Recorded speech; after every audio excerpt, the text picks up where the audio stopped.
त्यांचं कमी आहे, परंतु एखाद्या नेत्याचं व्यक्तिमत्व कसं असावं हे थोडंसं एक मी 2 मिनिटात सांगू इच्छितो. कारण की मला वाटतं त्यांचा आता सुरतला एक अभ्यास वर्ग होता भारतीय मजदूर संघाचा, परंतु त्यांच्या मुलीची तब्येत बिघडली त्यामुळे त्यांना जाता आलं नाही. त्याचं तर त्यांना खंत होतं, परंतु त्या काळामध्ये त्यांची मुलगी आजारी आहे हे जवळपास त्या क्षेत्रात आलेले कामगार मंत्री सुरेशराव खडे यांना कळल्यानंतर त्यांनी चक्क त्यांच्या घरी जाऊन भेट दिली आणि त्यांच्या मुलीची काळजी विचारली. मला वाटतं आपलं नेतृत्व कसं आहे हे कामगार नेता, महाराष्ट्राचा कामगार नेता आणि तो आपल्या नेत्यांकडे येऊन त्यांच्या मुलीची चौकशी करतो. या पद्धतीने आपलं नेतृत्व तयार झालेलं आहे आणि आपण अशा नेतृत्वाच्या हाताखाली काम करतो ही आपली खूप मोठी सौभाग्याची गोष्ट आहे. दुसरा विशेष म्हणजे आजच्या घडीला हे ऍक्टर कोणाचे नसतात, तर त्याच बाबतीमध्ये भाऊ कदम असे जे ऍक्टर आहेत ते सगळ्यांना ज्ञातच आहेत. अशा सुद्धा व्यक्तींनी आवर्जून सरांना, म्हणजे मला सरांजवळ ती केस द्यायची म्हणा किंवा काय असेल तर त्या अडचणी दुसऱ्या कोणाकडे न जाता सरांकडे द्यायचा आहे अशी त्यांचा एक घट्टास होता आणि ते आले आणि त्यांची भेट झाली. तर आज आपण अशा नेतृत्वाच्या हाताखाली काम करतोय हे आपलं खूप मोठं सौभाग्य आहे. तर मी त्यांना विनंती करेन की आजच्या विषयाला त्यांनी सुरुवात करावी आणि आजचा विषय सगळ्यांना भारतीय मजदूर संघाचा विजय असो, महाराष्ट्र वीज कामगार महासंघाचा विजय असो, महाराष्ट्र सुरक्षा रक्षक महासंघाचा विजय असो.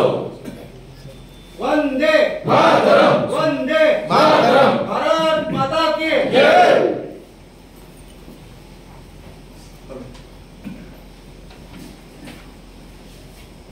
महाराष्ट्र सुरक्षा रक्षक महासंघ संलग्न भारतीय मजदूर संघाचं वर्दी सुधारणा परिषद आणि वार्षिक सर्वसाधारण सभा या सभेला आलेल्या महाराष्ट्रातून जे आलेले सुरक्षा रक्षक त्या सर्व सुरक्षा रक्षकांचं मी या ठिकाणी स्वागत करतो. विशेष करून आपल्यामध्ये उपस्थित असलेले भारतीय मजदूर संघाचे ज्येष्ठ कार्यकर्ते चंद्रकांतजी नेवे त्यांचंही मी मनापासून धन्यवाद मानतो. ते या ठिकाणी आपल्या सर्वांना मार्गदर्शन करण्यासाठी उपस्थित आहेत. तसेच वीज कामगार महासंघाचे असतील किंवा अन्य भारतीय मजदूर संघाचे कार्यकर्ते सचिव असतील, तेजसजी असतील, त्यांचंही मनापासून मी धन्यवाद मानतो. कारण की मी त्यांना सांगितलं की आपल्याला अशी एक बैठक आयोजित करायची आहे आणि विषय फार गंभीर आहे, गरम आहे. या विषयाबद्दल बोललो फार जातं होते आणि मी त्यांना सांगितलं, त्यांनी होकार दिला, त्याबद्दल मी त्यांचाही आभार मानतो. चंद्रकांतजी आणि माझा फार जुना परिचय आहे, ते या ठिकाणी उपस्थित आहे. कार्यकर्ता कसा असावा आणि कार्यकर्त्याने काय केलं पाहिजे त्याचं उत्तम उदाहरण म्हणजे चंद्रकांतजी आहे. त्यांचं गीत घेण्याची पद्धत असेल म्हणजे अगदी आम्ही प्रदेश कार्यकारिणीपासून त्यांना पाहतोय आणि सदैव अग्रेसर. म्हणजे कार्यकर्ता कसा असावा जर आजच्या आपल्या तरुण पिढीला मूर्तिमंत उदाहरण पाहिजे तर ते चंद्रकांतजीकडून शिकावं. प्रत्येक कामाची तळमळ असते आणि ते झालं पाहिजे, केलं पाहिजे, का होत नाही. आणि आमच्या प्रदेश कार्यकारिणीत सगळ्यात जास्त प्रश्न चंद्रकांतजी विचारतात आणि त्यांना त्याचं उत्तर हवं असतं. कारण शेवटी हे कशासाठी चाललंय. आज या ठिकाणी डहाणूमध्ये आपण कशासाठी आलो, कोण सोलापूर आलोय, कोण सांगलीवरून आलाय, कोण साताऱ्यावरून आलाय, कोण ठाण्यावरून आलाय, कशासाठी आलो आपण. सगळं सरकारला प्रश्न विचारतो आपण, लोक मला प्रश्न विचारतात. मी ते युट्यूबला आता गेल्या 3-4 दिवसात टाकतोय. सगळी जबाबदारी मीच घेतली. म्हणजे एक लग्न आहे, त्या लग्नामध्ये मुलगी पण मीच आहे, मुलगा पण मीच आहे, ब्राह्मण पण मीच आहे, वाटपी पण मीच आहे, तो मंडप टाकणारा पण मीच आहे आणि घोषणा करणारा पण मीच. अशी अवस्था माझी झालेली आहे. फार सोपं असतं बोलणं आणि खरं तर मी या फंड्यात पडणार नव्हतो यामध्ये. आमचं काम चालू आहे. आपलं काम कसं चालू आहे, शांताकारम भुजशयनम, नॉनस्टॉप चालू आपलं काम. म्हणजे आज 70 वर्षात आहोत हो आम्ही. आम्हाला कुठल्या सर्टिफिकेटची गरज नाही. आज मोहिते साहेब काय करतात, भारतीय मजदूर संघ काय करतो, हा प्रश्न कोणाला विचारला पाहिजे जे काही करत नाही त्यांना. पण हा प्रश्न जे करतात त्यांना विचारतात ही चांगली गोष्ट आहे, पण दुर्दैवानं आपल्या बरोबर ती लोक येत नाहीत. मी किती वेळा म्हटलंय, परवा पण माझा एक व्हिडिओ माझा लोकल बघत होता, तुम्ही जर सगळ्यांनी पाहिला असेल. सगळे प्रश्न विचारतात वरतीचं काय होणार, सह्याद्रीला दोघांना बोलून ते पण आले नाही तिकडं, सॅम्पल घेऊन पण आले नाही. म्हणजे सगळं तुम्ही करायचं, कुठेतरी कोपऱ्यावरती बसायचं, आदेश सोडायचा आणि का नाही झाला म्हणून विचारायचं, आणि होत नसेल तर आम्ही निवडणुकीवरती बहिष्कार टाकणार असं बोलायचं, आम्ही मत देणार नाही असं बोलायचं. मला वाटतं आपण सगळे भारतीय संविधानाचे पायी खाऊन डॉक्टर बाबासाहेब आंबेडकरांना मानणार आहोत. हा जो मधला एक फोटो आहे, त्या फोटोचं वैशिष्ट्य तुम्हाला कदाचित माहित नसेल. दत्तोपंत ठेंगडी आपले संस्थापक आहेत, अध्यक्ष आहेत, सरचिटणीस होते, आपल्याला माहित असेल, खासदार होते हेही माहित असेल. पण भारतीय संविधानावरती ज्याची गाढ श्रद्धा होती असे दत्तोपंत होते, कारण डॉक्टर बाबासाहेब आंबेडकर या सगळ्यात जवळचा जर कोण मित्र असेल तर दत्तोपंत होते. आपल्याला कोणाला माहित नाहीये. जेव्हा भंडाऱ्याची इलेक्शन झाली 1952-54 त्यावेळी डॉक्टर बाबासाहेब आंबेडकरचे मतदार प्रतिनिधी कोण होते, जरा गुगलला सर्च मारा, दत्तोपंतांचं नाव आहे. महामानवाच्या इलेक्शनला जेव्हा उभा राहतो त्याचा मतदार प्रतिनिधी दत्तोपंत आपले, आणि त्याच महामानवाने एका ठिकाणी लिहून घेतलंय, ते मुद्दा म्हणतोय मी ते खास दत्तोपंत ठेंगडी जीवन दर्शन काढलं, मुद्दा मानलंय. डॉक्टर बाबासाहेब आंबेडकर माझं नातं काय आहे, लोक म्हणतात की याचं काय चाललंय, वेदना होतात मनाला. हे जीवन दर्शन आहे, खंड प्रसिद्ध झाले होते, देवेंद्रला माहित आहे, मी खंडच घेऊन आलोय. 9वा खंड आहे हा, दत्तोपंत ठेंगडी जीवन दर्शन. दुसरं काही नाही, मी फक्त यातल्या काही गोष्टी वाचून दाखवतो. म्हणजे भारतीय मजदूर संघाची भूमिका आणि दत्तोपंतांची भूमिका आणि बाबासाहेबांची भूमिका एकच होती काय. मतदानावरती बहिष्कार टाकण्यासंदर्भात या दत्तोपंत ठेंगडी जीवन दर्शन मध्ये डॉक्टर बाबासाहेब आंबेडकरचा एक प्रसंग आहे, आणि तो प्रसंग म्हणजे बऱ्याच वेळा लोक प्रूफ मागतात. मी आज मुद्दाम हे घेऊन आलो की आजच्या कापणाला आरसा कशाला. पेज नंबर 9वा खंड आहे, पेज नंबर 26 आहे. मी वाचला का, हा मुद्दा वाचलो. त्या खंडामध्ये बाबासाहेब काय म्हणतात हे आजकालचं जे मतदारावरती बहिष्कार टाकणं म्हणतात ना, त्या उद्देशाने म्हणतो, आणि जो तो म्हणतो साहेब वर्दी नाही देते आम्ही मतदारावरती बहिष्कार टाकतो. अरे भारतीय संविधानाने काय म्हटलंय, ज्याला तो मानतो तुझा बाप म्हणतो डॉक्टर बाबासाहेब आंबेडकर, त्याने काय म्हटलं त्याने बघ, तत्वनिष्ठ राजनीती हे दत्तोपंतांनी लिहून ठेवलेलं आहे त्यांच्या पुस्तकामध्ये, त्याचा आढावा या ठिकाणी घेतलेला आहे. महाराष्ट्र के भंडारा संयुक्त मतदान क्षेत्र में 1954 में एक उपचुनाव होने वाला था. बाय इलेक्शन ज्याला म्हणतो आपण ते होणार होतं. तब वहां आरक्षित स्थान के लिए डॉक्टर आंबेडकर ही उम्मीदवार थे. सामान्य क्षेत्र से एक उम्मीदवार, कांग्रेस का एक नेता चुनाव के लिए खड़े थे. म्हणजे त्यावेळी ड्वेल असायचे, 2 जण उभं राहायचे, एक तुम्हाला 2 मतं काही द्यायला यायची, एक मत कास्ट वाला द्यायचं आणि सामान्य मत असायचं ओपन वाल्यांना. चुनाव के कुछ पूर्व शेड्यूल कास्ट फेडरेशन दल के कार्यकर्ता की एक सभा हुई. हे शेड्यूल कास्ट फेडरेशन जे आहे ते दत्तोपंत स्वतः त्यामध्ये सक्रिय होते आणि प्रमुख पदाधिकारी होते. चुनाव के कुछ पूर्व शेड्यूल कास्ट फेडरेशन दल के कार्यकर्ता की एक सभा हुई. अपने उम्मीदवार डॉक्टर अंबेडकर को जिताने के तंत्रों के बारे में वहां काफी गर्मागर्म चर्चा चली. मतदाता अपने 2 मतों में से सामान्य मत कांग्रेस के उम्मीदवार को या अन्य किसी उम्मीदवार को न डाले. बोला बरोबर, परत लक्षात घ्या. मतदाता अपने 2 में से सामान्य मत को कांग्रेस के उम्मीदवार को या अन्य किसी को उम्मीदवार को न डाले तो ही अंबेडकर के जीतने की संभावना अधिक है. हे कोण म्हटलंय, शेड्यूल कास्ट फेडरेशन. तर शेड्यूल कास्ट फेडरेशन हे कोणाचं तुम्हाला सांगायची गरज.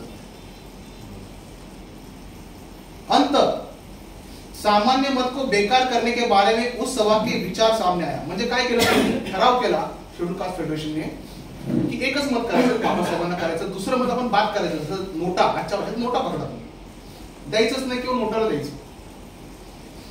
आता ही गोष्ट बाबासाहेबांना कळली. अनुयायी आहेत ना तुम्ही, ऐकलं पाहिजे। अंत सामान्य मत को बेकार करने के बारे में उस सभा में विचार सामने आया, लेकिन जब यह सलाह डॉक्टर आंबेडकर के कानों में पड़ी, लेकिन जब यह सलाह डॉक्टर आंबेडकर के कानों में पड़ी तो वे काफी गंभीर हुए। अत्यंत स्पष्ट शब्दों में उन्होंने अपने अनुयायी लोगों से कहा, जो कहा वह उनकी तत्वनिष्ठ राजनीति का एक उज्जवल उदाहरण है। उन्होंने कहा, देखो, संविधान की रचना मैंने की है, इससे उद्देश्य के विपरीत होने वाली कोई भी बात, इससे विपरीत होने वाली कोई भी बात हो या कार्य मैं होने नहीं दूंगा। मेरे सहयोगी इस प्रकार की अनुचित बर्ताव करे, यह मैं सहन नहीं कर सकता। यदि मैं चुनाव में हार भी जाऊं तो भी कोई बात नहीं, लेकिन दूसरे वोट का बेकार करने की बात मुझसे कभी संभव नहीं। परिणामी वही हुआ जिसकी संभावना थी। आंबेडकर हार गए, फिर भी वे व्याकुल नहीं हुए। यह थी उसकी तत्वनिष्ठा। मुद्दा मानले हे, कारण काय होतंय की हे आपण सांगत नाही, मला नेविजींना पण माहिती आहे की आम्ही सांगत नाही, पण जे आहे ते सांगितलं पाहिजे। दुसरा वोट असा ठराव झाला होता की दुसरा वोट कोणाला द्यायचं नाही, नोटाला द्यायचं आजच्या भाषेत, किंवा द्यायचंच नाही। कारण की सगळे वोट जर आंबेडकरांना पडले असते, बाबासाहेबांना पडले असेल, बाबासाहेब निवडून आले असते, पण बाबासाहेबांना सांगितलं की मला हे आवडणार नाहीये, संविधान अभिप्रेत नाहीये, तुम्ही दुसरं वोट केलंच पाहिजे, मी हारलो तरी चालेल। म्हणजे एवढी तत्वनिष्ठा डॉक्टर बाबासाहेब आंबेडकरांची होती। आणि आता काय येतात, आम्ही मतदानावरती बहिष्कार टाकू, वर्दी नाही दिली तर हे करू, वर्दी नाही दिली तर ते करू। मतदान केलं पाहिजे, कोणालाही करा। तुम्ही जर मतदान करणार नाही तर दरोडेकर निवडून येईल, त्या दिवशी परवा मी सांगितलं। परत मला चोर बरा होता, तर मतदान हे केलं पाहिजे, या भूमिकाचा मी आहे। वर्दी हा विषय आहेच ना, म्हणजे वर्दी परिषद जी घेतली आधी होती ना, खाकी होती आधी आपली, नाही म्हणत नाही, पण त्यावेळी काय प्रकार झाले हे आपल्याला माहित नसावे कदाचित। हप्ता मागण्याचे प्रकार सुरू झाले, ट्रेन मधून फुकट जायचं सुरू झालं, कोणाचे मी पोलीसवाला। खरं नाही, म्हणजे मी आज नवी मुंबई महानगरपालिकेमध्ये राहतो, अतिक्रमण विभागाचे आपले गार्ड वगैरे कसे वागतात तुम्ही बघा कधी। अतिक्रमण विभागाचे जे गार्ड असतात ना आपले, ते कसे वागतात बघा, तर स्वतःला अधिकारी समजतात। ट्रॅफिक वॉर्डन आपले गार्ड आहे, TW, कसे वागतात तुम्हाला माहिती आहे। मग पहिला आक्षेप हा आला की पहिली खाकी होती का बदलली, तर त्याचं मूळ कारण असं होतं, FIR झाले लोकांवरती, भाजी फुकटण्याची, ठाण्यामध्ये केस आहे, FIR झाले, ट्रेन मधून बसून फुकट, पोलीसवाले म्हणायचं। त्यामुळे आपल्या चुकामुळे वर्दी गेले, तुम्ही नसेल केली, पण आपल्याच कोणीतरी पूर्वी मानवाने केलेली आहे, त्याच्यामुळे वर्दी गेलेली आहे। त्यामुळे हा निर्णय टाकला आला आणि आज त्याचा विरोध चालू आहे। पण लढाई वास्तवात लढली जाते, युट्यूब वरती, फेसबुक वरती आणि व्हॉट्सअप वरती लढली जात नाही। आज मी आवाहन केलं होतं की मी 16 तारखेला या इकडं, मी काल पुण्यावर आलो, माझी तब्येत नव्हती ऍक्च्युअली बरोबर, म्हणजे मी आज येणार नव्हतो, पण मी सगळ्यांना आवाहन केलं होतं की 16 तारखेला या, आपण वर्दी सुधारणा परिषद करणार आहोत, आपली मतं मांडा, तुमचं काय मत। घरात बसून किंवा ड्युटीवरती बसून व्हॉट्सअपवरती एक मेसेज करणं सहज सोपं आहे। पण नेविजींना माहिती आहे, जाऊन त्या कार्यकर्त्याला भेटणं, कन्व्हिन्स करणं, पावती फाडणं, मेंबर करणं, इथं घेऊन येणं आणि मग चर्चा करणं, जी संघटन बांधणी आहे ती कुठे? वर्दी चेंज झाली आणि तुमच्या पाठीशी राहू, काय भरोसा तुझा? 100 जणांनाच म्हणतोस तू, जो वर्दी बदलेल त्याला आम्ही समर्थन देऊ। अरे काय करणार समर्थन देऊ? मी काय बघू का फेसबुकवरती किती लाईक आले, किती डिसलाईक आले, मला काय करायचं? सगळं मी करायचं, सगळं भारतीय मजूर संघाने करायचं। बैठक लागत नव्हती, आपण बैठक लावली, DCM साहेबांनी बैठक लावली, ताकद आहे आपली। आपली ताकद काय आहे? ते दत्तोपंत ठेंगडी बऱ्याच वेळा जाणून दिलं आणि आम्ही जाणून दिलंय या देशाला, या महाराष्ट्राला।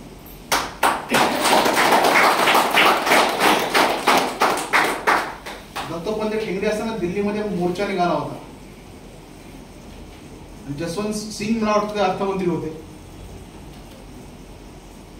आणि त्यावेळी त्यांनी जी धोरणं घेतली कामगार विरोधी, त्यावेळी क्लिअर कट दत्तोपंत म्हणाली हे अर्थ नाही अनर्थ मंत्री आहे. आणि आपल्या रॅलीमुळे खरं तर एक सरकार पडलेलं आहे. त्यामुळे आपण सोमे गोमे नाही घेत. आपण तुम्ही एक कार्यकर्ते, आपण भारतीय मजदूर संघाचे कार्यकर्ते आहोत, लोकल कार्यकर्ते नाही आहोत. आजही तुम्ही नुसतं सर्च मारलं भारतीय मजदूर संघ तर सगळा इतिहास होतो. आणि ज्या संघटना आपल्याला विचारतात त्यांचं काय येतं का? 70 वर्षाचा माझा इतिहास आहे. 70 वर्ष मी आज चालतोय. निस्वार्थ आणि निरपेक्ष भावनेनं काम करणारे कार्यकर्ते. अजून एक या पुस्तक वाचताना एक चांगला उल्लेख आला, मुद्दाम मला करावाच वाटतो. एकदा बैठक ठरली, आपले दत्तोपंत ठेंगडी बसले. 1984 सालची इंदोरच्या अभ्यास वर्गाची घटना आहे. मला मनावर भावलीवरती बोलतो की काय आपण केलं या ठिकाणी. त्या 1984 अभ्यास वर्गामध्ये दत्तोपंतांनी सांगितलं की 84 साली बरं का, 1984 म्हणजे अजून 40 वर्षापूर्वी, की अशा जणांची यादी काढा की ज्यांनी भारतीय मजदूर संघासाठी बलिदान दिले. आश्चर्य वाटेल, 4 तास लोक यादीच काढतात. 1984 ची गोष्ट करतो, 2024 ची नाही. भारतीय मजदूर संघ कशावरती उभा आहे? त्याग, तपस्या, बलिदानावरती उभा आहे. आज इथे एवढे कार्यकर्ते आहेत आणि इतर युनियनवाले, आपल्यामध्ये फरक तुम्हाला नक्कीच जाणवेल की आपण भरतीसाठी पैसे घेतो तर नाही, आपण बदली करायचे पैसे घेतो तर नाही. आणि जर घेत असेल तर आपण विरोध केला आहे. किती चेंजेस केले आपण. या सुरक्षा रक्षक मंडळाचं 1981 चं बोर्ड आहे. आज जवळजवळ 42, 43, 44 वर्ष झाले. पण 2017 नंतरचं बोर्ड बघा. ज्यावेळी भारतीय मजदूर संघाचा एक प्रतिनिधी तिकडे गेला, अगदी ऍप असेल, जो सिक्युरिटी गार्ड बोर्डाचा ऍप पासून ते ऑनलाईन भरती, वेटिंग लिस्ट ऑनलाईन दिसणे, किती काम केले. महाराष्ट्र सुरक्षा रक्षक महासंघाचा. आणि हे काय सांगायची गरज नाही, पण सांगावं लागतं लोकांना. हे केलंय आम्ही. पण प्रत्येक करणार की साहेब ते पीएफचं तेवढं बघा, मी तुमच्या संघटनेत होतो. पण पीएफचं केलं, साहेब तुम्हाला बोनस व्हायचा आहे. बोनस झाला, साहेब बोनस संपला, आता पगार झाला, तुमच्या युनियनचा मेंबर होतो. म्हणजे काय माहितीये का, समस्या भरपूर आहेत, कोणाच्या आयुष्यात नाही. आज इथे आपण आलो, प्रत्येकाच्या आयुष्यात एक समस्या आपण पार करून आलो. मी असेल, तुम्ही असेल.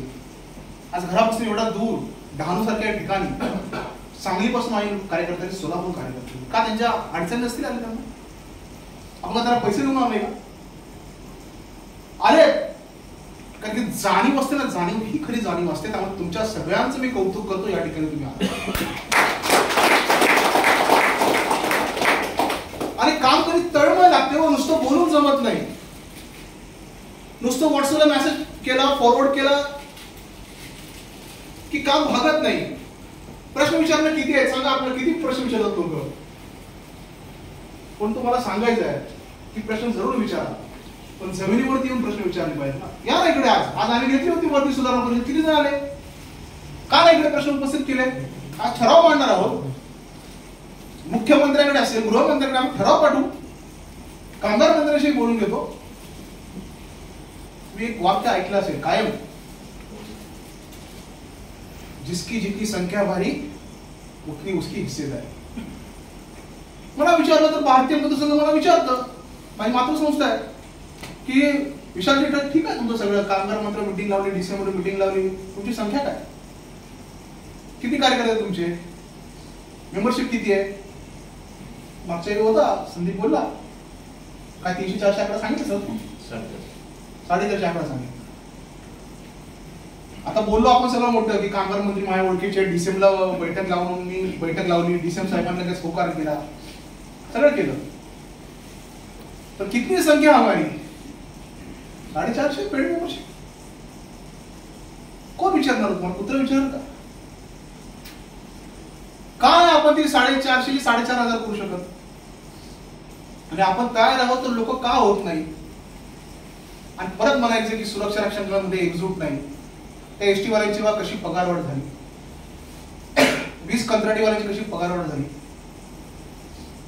मला वाटतं वीज कंत्राटीवाले, वीज कामगार महासंघावाले इथे आहेत, त्यांना विचारा. 8-8 दिवस त्या डीसीएमच्या बंगल्याच्या बाहेर, देवेंद्रजींच्या बंगल्याच्या बाहेर बसले होते ते. शक्य आहे का तुम्हाला आम्हाला? तुमच्या खरं सांगा, इथे एक दिवस यायला आपण तयार नाही. 8 दिवस डीसीएमच्या बंगल्याच्या बाहेर जाऊन आहे का ताकद आपली? हा बैठकीला 2 जणांना बोलवलं फायली घेऊन, तर एक पण नाही आला. मुंडे साहेबांना सांगतो, मोहिते साहेबांना सांगा, म्हणजे मला पण डायरेक्ट फोन करत नाही की माझ्या इथे फोन अलाउड नाही. अरे तू धबाधब मेसेज करतोय व्हॉट्सअपवर, फोन अलाउड नाही म्हणतो. म्हणजे हे करणार आहे आणि भारतीय मजदूर संघच करू शकतो, यामध्ये दुमत नाहीये.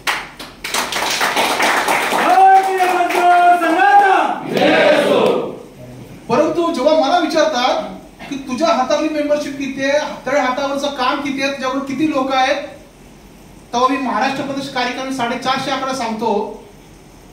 तर आपली मान काय शर्मीने वर जाते का? खाली जाते ना. का करायचं काम आम्ही? हा व्यवसाय वकील आहे, सांगितलंय मी. माझे फार चांगली वकिली चालू आहे. डोळे सांगणारे काम सांगितलं म्हणून आम्ही करतो निस्वार्थ भावनेने. एकही स्वार्थ नाही आम्हाला. आणि असं असतानाही त्यांना माहित आहे सगळे निस्वार्थ भावनेने करतात, चांगल्या भावनेने करतात, चांगली लोक आहेत. मग बरोबर काय यायचं नाही. उद्या आपण मोर्चा लावू, आहे का हिंमत? 1 लाख सुरक्षा रक्षक येईल का आझाद मैदानात? आहे ना थोडे आहेत ना, बोर्डामध्ये आहेत ना तेवढे, येतील का? तर आम्ही देतो चॅलेंज इथून, आणा 1 लाखाचा मोर्चा, वर्दी लगेच बदलून घेऊ. आपण शेपूट टाकून बसायचं, आपण का बसायचं? तुम्ही काय केलं ते सांगा. तुम्ही हे केलं तर मी तुम्हाला पाठिंबा देतो. तुझ्या पाठिंबाची मला काय गरज आहे? बरोबर आहे ना माझ्या? चल ना, लढ ना. एक मधून नागपूर भरतीचं काय झालं? आता मी आहे तर ठाणा मुंबईमध्ये, तर नागपूरचं, तो नागपूर बोर्डात जात असेल, त्याची कळत ना तर अधिकाची गचंडी धरायला धरायची गचंडी नाही. गचंडी तुम्ही जरा साहेब आणि मला नोकरी मिळवून द्या. काय धंदा चालू आहे? म्हणजे एवढी रिक्वेस्ट केली आम्हाला म्हणून आम्ही या वर्दीमध्ये पडलो, आता आपण पडणार नव्हतो. आणि आज मुद्दाम सांगितलं की या इथे वरती सुधारणा परिषद आहे, आपण चर्चा करू, उहापोह करू, काहीतरी ठोस आउटपुट काढू, इथून एक दिशा ठरवू. कारण या सभा मिटिंग दिशा ठरवण्यासाठी असं अल्टिमेटली आनंद वाटला असता ना. पूर्ण हॉल भरला असता, बाहेर लोक गेली असती, दिशा ठरवली असती, सरकारला इशारा दिला असता. आणि हे सांगतायत की आम्ही काय करणार नाही, तर आम्ही मतदान करणार नाही. म्हणजे ह्यांना एवढा भरोसा आहे की तुमच्या ह्याच्यावरती सरकार पडेल. कमाल यांची. त्यामुळे वर्दी ही बदलणार आहे, ही काळ्या दगडाची रेग आहे.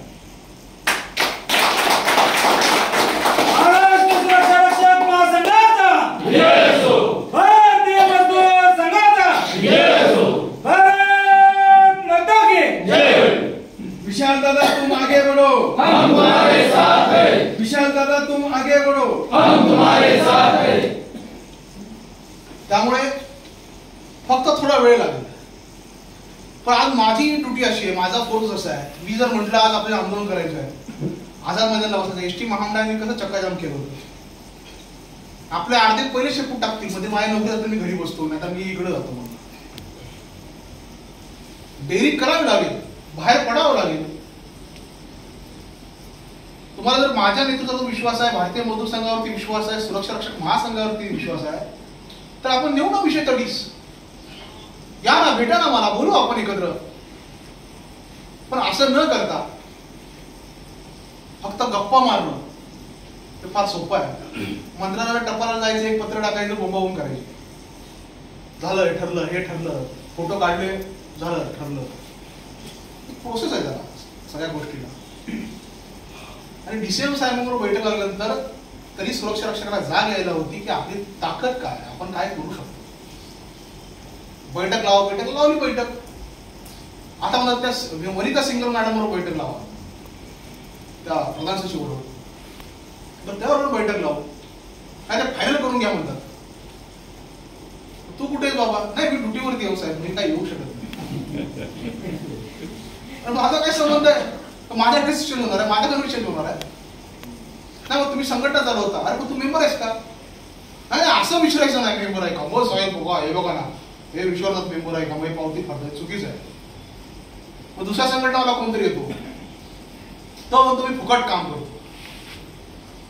आता फुकट काम होणारे सगळे लुप्त झाले, दिसतायत का? आता विषा पिळून फुकट काम करणार होते, एकही त्याला दिसत नाही. दुर्दैव आहे. कारण की आम्ही काय करतोय, जे घटनेमध्ये सांगितलंय, जे ट्रेड युनियन ऍक्ट मध्ये सांगितलं, ते मेंबरशिप पुन्हा देणं बंधनकारक आहे. मेंबरशिप म्हणजे काय? तुमची पॉवर ऑफ अटर्नी एका प्रकारची. हो, की तुमचा आमच्यावरती विश्वास आहे, आमचा तुमच्यावरती विश्वास आहे, तुम्ही आम्ही तुम्हाला संघटना मान्य केलंय, आमच्या हे विषय तुम्ही भांडू शकता. जे फॉर्म असतात, तुम्ही कोणी ऐकले मला माहित नाही, जे फॉर्म सबमिट करावे लागतात. किती मेंबर आहेत तुमच्याकडे? जर डिस्प्यूट झालाच जे फॉर्म मध्ये दाखवावं लागतं, मी वर्षाची वर्गणी दिली का, महिन्याची वर्गणी दिली का.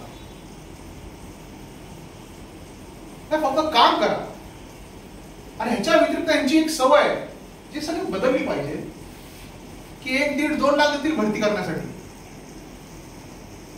देतात 1.5-2 लाख भरती करण्यासाठी, पण संघटनेची 500 रुपयाची पावती नाहीच फाडणार. म्हणून पुन्हा ट्रान्सफर करायचे असेल की 10,000 देणार, 5,000 देणार, पण त्याला संघटनेसाठी 500 रुपये देणार काही गरज नाही होत आता मला. आणि हे सगळं करतात त्यांना देतात. एकाने विचारलं एवढ्या वर्षात वर्दी का चेंज झाली नाही, बरेच प्रश्न विचारत असतात. अरे पण तू ज्याला पैसे दिले त्याला विचार ना की मला भरती करताना ही वर्दी का दिली. नाही साहेब त्याचं जाऊ दिला, आता मला तुमच्यावरती विश्वास आहे, मग या ना बरोबर. नाही साहेब काय तेवढा वेळ नाही मला, माझी कामं भरपूर आहे, मला मी सोडलाच म्हटलं मला. मग समजून घ्या, वेळ प्रत्येकाला द्यावं लागेल तशी होणार नाहीये ना. वेळ काढायचा नाही, वेळ संघटनेला द्यायचं नाही, कार्यालयामध्ये यायचं नाही. कार्यालयाची येण्याची सवय तर मोडलीच कार्यकर्त्यांची. चळवळ आहे आपली, ट्रेड युनियन ऍक्ट खाली आपण रजिस्ट्रेशन केलं, आपली चळवळ आहे. कार्यकर्ते येणं आलं पाहिजे, चहा पिला पाहिजे, डिस्कशन केलं पाहिजे, एकत्र गेलं पाहिजे. म्हणून ही वार्षिक सर्वसाधारण सभा म्हणजे काय? वर्षभरात काय केलं आपल्या संघटनेनं, त्या जिल्हा अध्यक्ष सचिवांनी ते अहवाल मांडला पाहिजे आपल्याला. मला वाटतं महाराष्ट्र सुरक्षा रक्षक महासंघ एकमेव असेल की अशा स्वरूपाची वार्षिक सर्वसाधारण सभा करते. कुठलीच युनियन तर नाव घेत नाही, पण तुम्हाला माहित आहे काय काय युनियन तर एवढा भयानक आहे की एकाचीच युनियन आहे, परत दुसरी नवरा बायकोची युनियन. अशी अवस्था वाईट आहे. एकटाच चालू युनियन, एकटाच अध्यक्ष, एकटाच सरचिटणीस, एकटाच फोटो काढून येतात.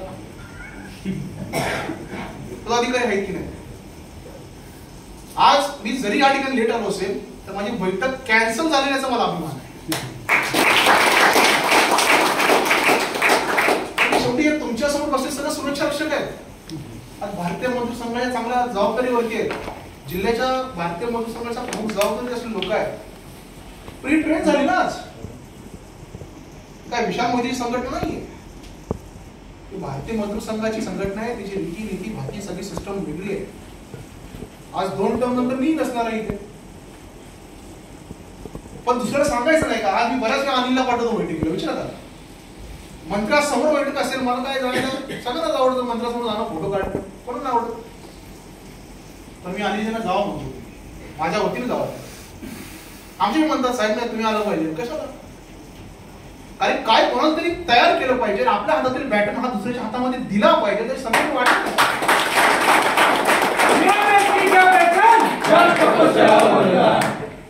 आणि हे शिकलं पाहिजे ना. आज मीटिंगच्या अगोदर गीत घेणं, सभेच्या अगोदर, सत्राच्या अगोदर गीत घेणं, ही सिस्टम आहे. फोटोची रचना कशी असली पाहिजे, सिस्टम आहे. बॅनर कसा असला पाहिजे, सिस्टम आहे. कोणाचंही नाव नको, ही सिस्टम आहे. आणि आजची सिस्टम नाही. 70 वर्ष आम्ही असेच चालत आलो आणि पुढे शेकडो वर्षही असेच चालू राहणार.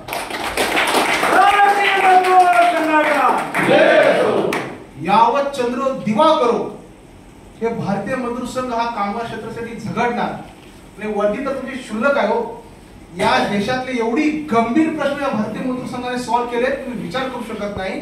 ही वरती तर 30 खेळती मुली आहे, पण त्यासाठी लोकांनी आलं पाहिजे. ती लोक चळवळ आहे. ही काय मोहिते चळवळ, महासंघ चळवळ, बीएमएस चळवळ नाहीये. ही कामगार चळवळ, ही सुरक्षा राष्ट्रीय चळवळ आहे. मला सांग ना, तू काय करणार ते सांग, असं विचारलं पाहिजे आपण. इथून पुढे आपण डिफेन्सिव्ह नाही अग्रेसिव्ह झालं पाहिजे. ठीक आहे, मी हे करतो, माझी संघटनाही करेल, पण तू प्रश्न विचारतो, तू काय केलं सांग मला हे यासाठी. आणि जर तुला गरज असेल ना, चल चल माझ्यावर, मी त्यावर येतो, खांद्याला खांदा लावून लढू. पाठीची गरज नाही मला. जो तो साहेब आम्ही तुझ्या पाठीशी आहोत. काय गरज पाठीशी राहून? चालू ना चळवळ, करू ना आपण काहीतरी. 1 दिवसाचं लाख उपोषण करू, 1 लाख सगळ्याचं निवेदन देऊ, पण करणार कोण? सब कुछ करणार, लेकिन करेगा कोण? तुमचं तुम्ही बघून घ्या बाबा, तुमचं काय असेल ते बघून घ्या. ऐसा नाही चलेगा. तुम्ही कपडे सांभाळणार, तुम्ही घरी बसणार आणि आम्ही लढायचं, हे बिलकुल चालणार नाही. कारण ही चळवळ आहे, चळवळ ही लोकांची आहे, कामगारांची आहे. ही रस्त्यावरची लढाई आहे. आपल्या रस्त्यावरून लढलंच पाहिजे. त्यामुळे बाबासाहेब आंबेडकरांनी सांगितलं होतं, शिका, संघटित व संघर्ष करा. शिकला, समाज शिकला, संघटित झाला नाही. आणि दुर्दैवानं बाबासाहेबांच्या आयुष्यात पण त्यांचा समाज संघटित झाल्यामुळे एवढं मोठं नुकसान या देशाचं झालं. तेच नुकसान आज होतंय आपलं, की आपण संघटित नाहीये. काय जिल्ह्याची मेंबरशिप आहे आज पटलावरती आला, आणि हेही सांगा की आपण काही नाही केलं जिल्ह्यासाठी. किरटी सारखं आंदोलन केलं असेल, कुत्रा धन आंदोलन केलं असेल, उपोषणासारखी आंदोलन केली असतील. आणि कोण आहे आपल्या पाठी? कोण आहे? कुठला राजकीय नेता आहे? बिलकुल नाही. कुठला खासदार आहे? बिलकुल नाही. कुठला आमदार आहे, नगरसेवक? कुठला? बिलकुल नाही. आम्हाला माहित आहे, आमच्या पाठी जर कोण असेल तर तो भगवान विश्वकर्मा आहे. तो आम्हाला कधी अपयश नाही. त्यामुळे 1955 साली सुरू झालेली ही चळवळ अशीच अखंडित राहणार आहे. त्यामुळे तुम्ही नर्वस होऊ नका. आज वर्दी सुधारणा परिषद आहे, आपण त्यामध्ये ऍडिशन सुचवलेत काही. कोब्राचं आता म्हणतात साहेब, कोब्रा झाली पाहिजे, ही झाली पाहिजे. आपण त्यावेळी सुचवलं होतं की ह्यालाच पांढरे किंवा काळे पट्टे लावा, थोडस अट्रॅक्शन दिसेल, अलग दिसेल. पण मला सांगा, वर्दी घालणं पण एक स्टाईल आहे. वर्दी बदलणार तो भाग आहे, पण वर्दी घालणं पण एक स्टाईल आहे. नागपूरचा आपला सोनी म्हणून कार्यकर्ता आहे. नागपूरचा सोनी तुम्ही बघा, आपलाच कार्यकर्ता विदर्भाचा मनीष सोनी ना, मनीष सोनी. त्याची वर्दी कसा घालतो तो फक्त बघा. नीट नेटकी प्रेस केलेली, व्यवस्थित शूज, दाढी केलेली, सगळं व्यवस्थित. त्याला जर बघितलं मला कधी वाटतं काय काय गरज आहे वर्दी चेंज करायची. याचा अर्थ मी आपण विरोध करतो असं नाही, नाहीतर लोक लगेच म्हणतील की ह्यांनी सांगितलं. वर्दी घालण्याची एक पद्धत असते, टॅक्ट असते, ती सध्या फॉलो करतोय का आपण. खाकी दिली तर मी तसाच घालणार, कोबरा दिली तसाच घालणार. वर वर्दी खाली चप्पल असते. किती ते सुरक्षा रक्षक आहे मी सांगतो तुम्हाला. मी पॉइंटला व्हिजिट करतो. सांगा बूट कितीला येतो, प्रामाणिकपणे सांगा. मी पण डीमार्टला शॉपिंग करतो. बूट कितीला येतो? काळा बूट डीमार्ट मध्ये 250-300 असतो, 500 पाणी कमी. काय चुकीच आहे? आता ज्या वर्दी घालतो त्याची इज्जत घेऊ शकत नाही, 300 रुपयाचा बूट घेऊ शकत नाही आपण. ही आपली अवस्था आहे. आपलं काय माहिती आहे का, काय म्हणून दाखवायचं तिकडे साहेब ते. पण आपण चुकतो कुठे? म्हणजे सर्वांचा मुद्दा कसा आहे, पॉइंट जातात. म्हणजे मी ऐकतो ना, पॉइंट झाला साहेब, पॉइंट. पॉइंट जातो का? वर्दी एक पार्ट आहे, मी असं म्हणत नाही, पण तसं आपलं वागणं असतं का? परवा मी अकॅडमी मध्ये गेलो होतो, मोठ्या अकॅडमी मध्ये गेलो होतो, नाव सांगत नाही. मोठी अकॅडमी आहे, उत्तरला भाईंदरला आहे, केशवपुष्टी जवळच आहे. पेपर सोडा गेलो तिथे, तिथं पण एमएसएफचे कार्ड आहे. तो आला, मला बोला गुड मॉर्निंग सर. बरं का, फरक फक्त काय काय चुकतोय आपलं हे पण बघितलं बघा. गुड मॉर्निंग पण त्यांनी टकटक केलं. Good morning sir, good morning sir, या गाडी साईड लावा, साईन करावं लागेल. मी म्हणलं ठीक आहे करतो. तो म्हणलं तू वही घेऊन इकडे. मुद्दाम बोललो मी. ठीक आहे सर, गाडीच्या साईड लावा, मी वही घेऊन. वही घेऊन आल्यानंतर त्याने स्वतः लिहिलं, माझं नाव दिलं, नंबर लिहिली, सही, तुम्ही जावा म्हणून. हेच जर आपण सुरक्षा रक्षक असतं तर तुम्ही सांगा मला. आम्ही वय घेऊन येणार नाही. हा फरक आहे. मी फिरलोच होता ना, मला माहिती आहे ना. आज नवी पण महानगरपालिकेमध्ये कमी झालेत ना लोक आपली, मला माहिती आहे ना. मी तिथे कायम जातो, गाडी इकडे लाव, तिकडे लाव, हे कर, ते कर. बोलण्याची पद्धत आहे. का आपण राहिलो नाही, का टिकत नाही? स्पर्धेचं युग आहे. मला वाटतं कुठल्या तरी एका पॉइंटला ते कायम तंबाखूच खाणं असायचं. त्या महावितरणने कंप्लेंट केली, कायम तंबाखू असायचं. साहेब आला, महावितरणचा तो उपअभियंता काहीतरी होता, हा खुर्ची सोडायला उपअभियंता आहे, तो आज तुला काहीतरी पैसे देतो, अलॉट करतो, त्यामुळे तुझी नोकरी आहे. का तसं? तुला काय अडचण आहे? गुड मॉर्निंग साहेब, काय अडचण आहे तुला? गुड आफ्टरनून म्हण, गुड नाईट म्हण, काय काय अडचण काय तुला? बेसिक जर हे सेन्स नसतील ना, आपली नोकरी कुठलीही वर्दी टिकणार, कुठलीही वर्दी होते. करतो का आपण तसं? आपल्यातले कितीतरी लोक अशी आहेत की बेसिक सिव्हिक सेन्स ज्याला म्हणतो, आता त्या संघाने घेतलाय तर 5 भागापैकी नागरिक कर्तव्य घेतलाय. मी जिथे कॅबिनमध्ये बसतो तिकडे कागदाचा गोळा पडला, उदाहरणार्थ आपण उसळता बोलतो, ठीक आहे. मी सुरक्षा रक्षक म्हणून कोणतं झाडू आलाय असं वाटतं, माझं नागरिक कर्तव्य नाही का? तो माझं कॅबिन, माझा परिसर हा स्वच्छ ठेवला. MSF वाले स्वतः काही ठिकाणी त्यांची ड्युटी समजा झाडू मारून झालं, झाडू आपण मारतो का? झाडू नाही मारत. सांगायचा मुद्दा काय, नुसतं लेवल बदललं आणि वाईन तीच असेल आणि ती कायम चढतच नसेल तर किती लेवल बदला, नुसतं लेवल बदलून काय माहित आहे? सगळ्यांना पडलं. त्यामुळे वेळ बदलेल, पण आपण काही शिकणार आहोत का? हा मेन मुद्दा आहे. काही सिव्हिक सेन्स आहेत का? हॉस्पिटलमध्ये म्हणजे आता आम्ही गेलो होतो साताऱ्यामध्ये सिव्हिल हॉस्पिटलमध्ये, साहेब अन्य कामावर सांगतात, आता केलं नाही पाहिजे, हा ठीक आहे, पण जर 11th आवरला इमर्जन्सी आली, ते नागरिक कर्तव्य तर आपण काम करणार आहोत का? माणुसकी मुद्रा सोप्या शब्दात माणुसकी. त्यामुळे माणुसकीच्या नात्याने आपण काम केलं पाहिजे. वरती कोबरा असेल, तिथे दिलेले सॅम्पल असतील, आम्ही हा सॅम्पल दिला, तुम्ही सॅम्पल दिला, अरे पण तो सॅम्पल तो आणला कुठून हे तरी सांग. कुठल्या तरी त्या कपड्याच्या दुकानात जायचं, कपडा फाडून काढायचा, हा चांगला दिसतोय का? पण छान जण म्हणणार हा चांगला दिसतो, पण त्याचा सॅम्पल तिकडे मंदिरात पाठवून घ्यायचं. अरे पण ह्याचा अभ्यास झाला पाहिजे ना, कुठल्या सॅम्पल वरती बॅन आहे, कुठला सॅम्पल बॅन आहे, कुठला सॅम्पल चालू शकतो, त्याचा विचार कधी केला का? गृह मंत्रालय काय म्हणतं याचा विचार कधी केला का? किंवा असा विचार केला का आपण, चला मी सांगतो 1 लाख पत्र आपण गृह मंत्रालयाला पाठवायची की आमची वर्दी झालीच पाहिजे, ही बदललीच पाहिजे, तुमच्या अडचणी तुम्ही सॉल्व्ह करून घ्या. जातील का आपली 1 लाख पत्र? लिहू का आपण? निषेध करण्याचे अनेक तरी प्रकरण आहेत. देवेंद्र फडणवीसच्या घरी गेली पाहिजे नागपूरला 1 लाख पत्र, तो माणूस वेडा होईल, असा गच्चा सगळा गट्टा समजून करू शकतो का आपण? केलं पाहिजे ना आपण. 2-3 दिवस नक्की करायचे, सगळ्या सुरक्षा आंतरदेशीय पत्र. मी पण म्हणत नाही की हायफाय करा, पोस्ट करा, ज्यांना करायचं त्याने करू दे, स्वागत आहे, आपलं काय म्हणणं नाही. 25-25 आंतरदेशीय पत्र घ्यायचं,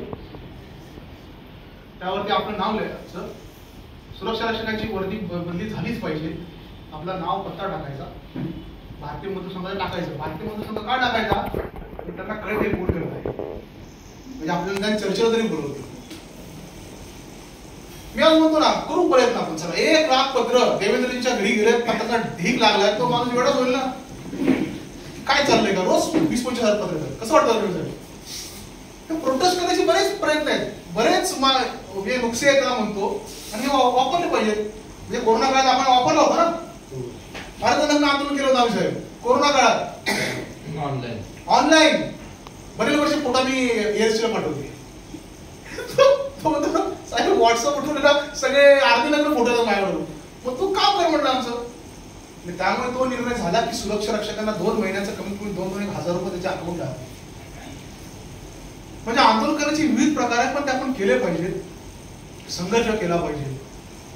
कारण की आपल्या संघटनेचं ब्रीद वाक्य आहे त्याग तपस्या बलिदान. तुम्ही त्याग केला पाहिजे. हम घर बैठेंगे तुम कपडे समोर इधर नहीं चलेगा. भारतीय मजदूर संघ आहे की कोणी ऐऱ्या गेल्या मृत्यूघरी संघटना नाही, एका माणसाची संघटना नाही. भारतीय मजदूर संघ इथं बसल्या प्रत्येकाचं आपण प्रत्येक स्टेक होल्डर आहोत. स्टेक होल्डर आम्ही फक्त निमित्त मात्र आहोत. आता आपण नेवे साहेब होते, आता समजा तेजसकडे जबाबदारी आली, निमित्त मात्र. ही ओनली फेस. आणि तो फेस पण किती वर्ष? 6 वर्ष 10 वर्ष. त्यामुळे आपलं सगळ्यांचं कर्तव्य भारतीय मजदूर संघ म्हणजे कोण? प्रत्येक जण. प्रत्येक जण म्हणजे भारतीय मजदूर संघ आहे. We are the stakeholder of the Bharatiya Mazdoor संघ ही जाणीव झाली पाहिजे. त्यामुळे ही जबाबदारी त्या चौघांची आहे. तानाजी शिंदेची आहे, नेवेंची आहे, तेजसची आहे. किंवा असं नाहीये तुम्ही या इथे, तुम्ही उद्या इथे असाल, काही अडचण नाही. होतं आपल्यामध्ये परिवर्तन होतं. कारण की ही सतत चालणारं संघटन आहे. कोणाच्या एका भरोश्यावर चालणारं संघटन नाही. आज मी इथे आलोच तर बैठक झाली असती. कारण मला माहिती आहे की भारतीय मजदूर संघामध्ये झेलायला अनेक माणसं आहेत. आणि अजून 3 वर्षानंतर आता मी भारतीय मजदूर संघाचा प्रदेश मंत्री होतो, मला अन्य जबाबदारी मिळेल. त्याला सोडून मी नसेल कदाचित. आणि 2017च्या अगोदर मला माहित नव्हतं मी इथे असेल. म्हणजे माझी असे की मला संघाने सांगितलं काम कर. मला पीएफ माहित होता, ESSC माहित होता, काय माहित नव्हतं मला. मी केलं. त्यामुळे मला येत नाही का? आपल्याला सगळं येतं. फक्त आपल्याला वेळ काढावा लागेल, काही पुस्तकांचं वाचन करावं लागेल. भारतीय मजदूर संघाचं विपुल साहित्य उपलब्ध आहे. महिन्याला अंक पण येतो एक मजदूर संकेत नावाचा. दत्तोपंत ठिकणीचे हे सगळे ग्रंथ आहेत, या लिहिता आहेत ऍक्च्युली, आणि अतिशय सोप्या भाषेत आहेत. तुम्ही हे जर वाचाल ना, तुम्ही म्हणा अरे मी कुठल्या संघटनेत आहे. जर आंबेडकर बोलले होते शिक्षण हे वाघिणीचं दूध आहे, ते गुरगुरल्याशिवाय राहत नाही. हे जर खंड वाचले तुम्ही BMS म्हणून प्रत्येक ठिकाणी करू. आणि हे लोकांना माहित नाही. त्यामुळे हे खंड वाचले पाहिजे. भारतीय मजदूर संघाचं विपुल साहित्य आहे. दत्तोपंतांची कितीतरी लेक्चर्स आज युट्यूबला उपलब्ध आहेत. बघा तुम्ही सर्च मारा ना. संघटन म्हणजे काय, कार्यकर्ता म्हणजे काय. त्या माणसाने आयुष्य दिले या गोष्टीसाठी. एक वर्धा कुठे माहिती ना, महाराष्ट्रामध्ये विदर्भामध्ये वर्धा. तिथला माणूस केरळला गेला संघटनेचं काम करायला. तिथे त्या मछुआरांचं संघटन बांधलं. बघा महाराष्ट्रातला वर्धा मधला केरळची भाषा कळते बघ आपल्याला. केरळची 2 दिवस जाऊन ये तिकडे, काय बोलतो ते काय कळणार नाही. असा माणूस केरळ तो संघटन उभं करतो. भारतीय मजदूर संघाचं एवढं मोठं काम उभं करतो. का करतोय? 22व्या वर्षी का करतोय? कारण की त्याला माहित आहे की जर मी केलं नाही तर होणार नाही. कारण मी फक्त निमित्त मात्र आहे. आणि दुर्दैवाने आपण सगळे आज निमित्त मात्र जे बोंबलतात त्याला बोंबलू द्या. पण आपण आपल्या ठिकाणी पॉईंटमध्ये जागृत आहोत का? अडचणी बऱ्याच आहेत तो पॉईंटच्या. मी सांगतो ना साहेब, ही संघटनेचं माणूस, त्या संघटनेचं माणूस, तो बोलतोय. भारतीय मजदूर संघाचं नाव काढाल ना, कुठली अडचण राहत नाही. आणि जर असेल तर मी तुम्हाला काय म्हणतो की मला सांगा, कोणाला कसं वागायचं मला चांगलं माहिती.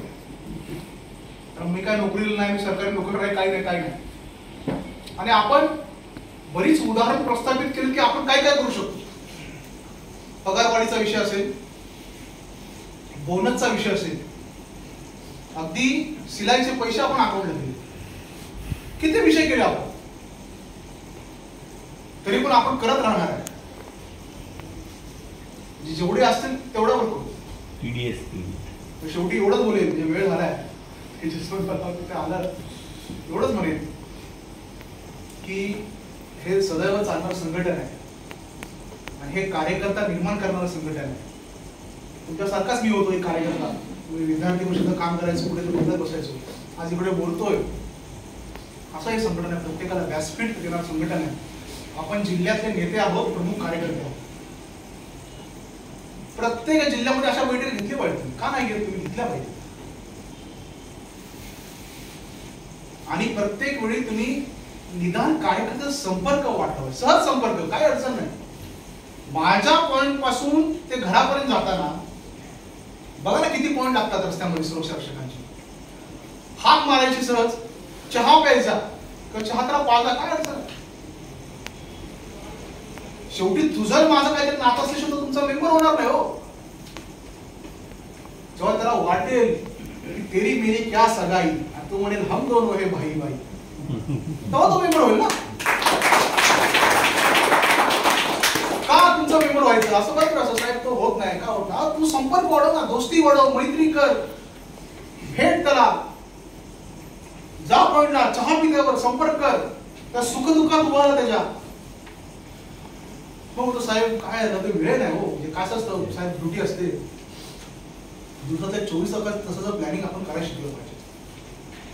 8 तास ड्युटी असते ना, 2 तास गेले ट्रॅव्हलिंगला, 10 तास गेले, 8 तास झोप हरकत नाही, 2 तास फॅमिलीला वेळ द्यायला हरकत नाही, 4 तास राहतात ना माझे.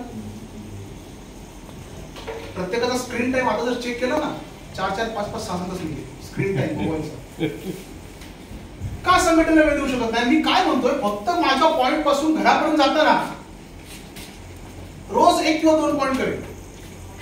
काय नाही, नमस्कार, हॅलो सर, भारतीय मजूर संघाचा कार्यकर्ता आहे, महाराष्ट्र सुरक्षा रक्षक महासंघाचा कार्यकर्ता आहे, चहा प्यायला आलो, चहा तिथे असेल जवळ पॉइंटला, गप्पा मारा, काय अडचण नाही. म्हणजे पहिलं गुरु खोबरं द्यायची परंपरा होती आपल्या, कधी बॅगेतून घेऊन जावा, काय नाही, पाणी प्यायचं. शेवटी कार्यकर्ता आपल्याला जोडावं लागेल, संघटन वाढावं लागेल. तर हे सगळे प्रश्न जे आता निर्माण झाले ते सगळे एकही प्रश्न राहणार नाही. त्यासाठी आपली संख्या वाढवली पाहिजे, आपलं तळ हातावरचं काम ज्याला म्हणतो ते वाढलं पाहिजे.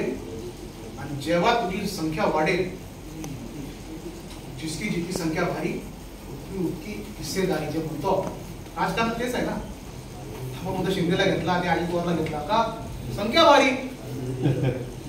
मग आपली संख्या कुठे आहे? जिल्हा अध्यक्ष सचिवांनी जरा अवलोकन करा की माझी संख्या कुठे आहे. मला वाटतं या सगळ्या गोष्टी तुम्ही अवलोकन कराल. अजून पुढे बरेच जायचं आपल्याला, बऱ्याच कार्यकर्त्यांचं मार्गदर्शन घ्यायचं आहे, बरेच ज्येष्ठ कार्यकर्ते आपल्या बरोबर आहेत. परंतु आपण चाललं पाहिजे, काम केलं पाहिजे न थकता. आणि या कामात फार आनंद आहे. आणि हे काम, आताच मी गीतामध्ये एक वाक्य होतं, ईश्वरीय कार्य हमारा. हे काम परमेश्वरच आहे, देवाचं आहे, हे त्या अनंत शक्तीचं काम आहे. त्यामुळे दत्तोपंत काय म्हणायचे, वेट वी डन ऑल, थांबा आपण सगळं करू. कारण एक कॉन्फिडन्स होता, कारण की आपलं अधिष्ठान शुद्ध आहे, भावना शुद्ध आहे.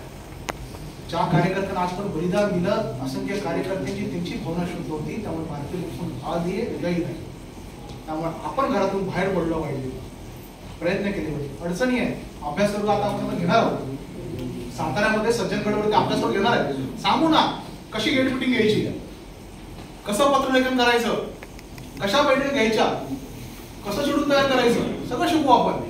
पण तुम्ही त्या सज्जनगड साताऱ्यामध्ये आलं पाहिजे. चांगलं ठिकाण निवडलं, समर्थांचं ठिकाण निवडलंय, 2 दिवस ते या, शांत वातावरणात राहू. अभ्यास सर्वच अभ्यास होतो, तर रेंज येत नाही. त्यामुळे आलं पाहिजे, सगळं नोंदवून करा. तुम्ही सगळं शिका. अल्टिमेटली तुम्ही सगळे नेते आहात, त्या त्या भागचे, आपल्या जिल्ह्याचे. आणि तुमच्यावरती विश्वास असलाच पाहिजे, पण तुम्हालाही काही गोष्टी आल्या पाहिजे. त्यामुळे ही वर्गी सुधारणा परिषद असेल किंवा वार्षिक सर्व सभा असेल, ही फलित काय, फलित काय. जेव्हा 100 अशी भाषणं ऐकतात त्यानंतर आपल्याला भाषण द्यायला येतं. आता अनिल पालवी, मुंडे असतील, नाजरी कोण आहे, म्हणजे फार, म्हणजे मी जेव्हा सुरुवातीला आलो त्यांना कसा भेटलो माझं मला माहिती. पण आज आपण सिस्टम क्रिएट केली, डेव्हलप केली. त्यामुळे आपली सिस्टम ही सिस्टम आहे, आपली तत्व ही तत्व आहेत. तत्वाशी कॉम्प्रोमाइज करायचं नाही. भारतीय मजदूर संघाच्या एकाही तत्वाशी कॉम्प्रोमाइज करायचं नाही, गडबड करायची नाही. जर तुम्ही निस्वार्थ निरपेक्ष नाही तर येणारा काळ हा भारतीय मजदूर संघाचा नो डाऊट, सुरक्षा रक्षकामध्ये पण येणारा काळ हा महाराष्ट्र सुरक्षा रक्षक महासंघाचा असेल असं मत आहे.